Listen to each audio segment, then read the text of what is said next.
Well, good morning, Algebra. We're going to do a quick lesson on solving quadratic equations by graphing. So sit down, be comfortable, and here we go. So here's an example quadratic equation. X squared minus x minus 2 equals 0. Now we've already learned one way to solve this kind of equation, if you remember the zero product property. We could factor this, and it would factor into two binomials. And it looks like it's going to be x minus 2 and x plus 1. Then you're going to solve that. Each of these could equal 0. So you're going to get a final answer of x equals 2 or x equals negative 1. All right? So we've already learned how to do it that way.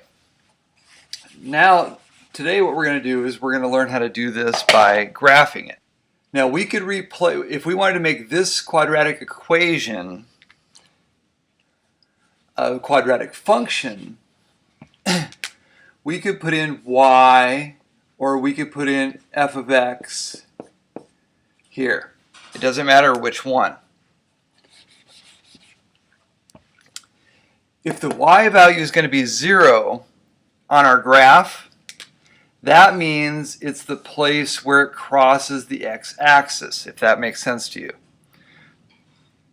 Okay, so for it to, the y value, the up and down value to be 0, it's going to be on this line. Now, if I have a parabola that I graph, this is pretty important. There's three possibilities. The parabola could cross somewhere like that, where there's going to be two values. The parabola could look like this, where it might come down and just touch at one place. There could be one answer, in other words. Or the parabola could not cross the x-axis at all, and it could have no values that would make that thing true. So, as you're graphing, we're going to get one of these three situations. Now, later on, when you guys get graphing calculators in high school, it's going to be a lot easier to graph something like this. We're not going to spend a lot of time graphing because I think it's just it's a sort of a waste of time when you have technology that'll do that for you. But I at least want you to interact with it a little bit today so that you understand kind of what's going on. So to graph a quadratic function, remember we need to make a t-chart. And let's just throw in some values, okay? Maybe negative 2, negative 1, 0, 1, 2.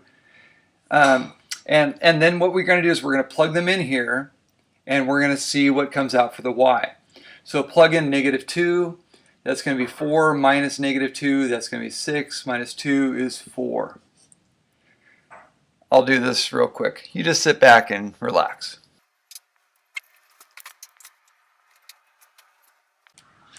Okay, so there's some values that I plugged in. Then what you would do, of course, is just graph it.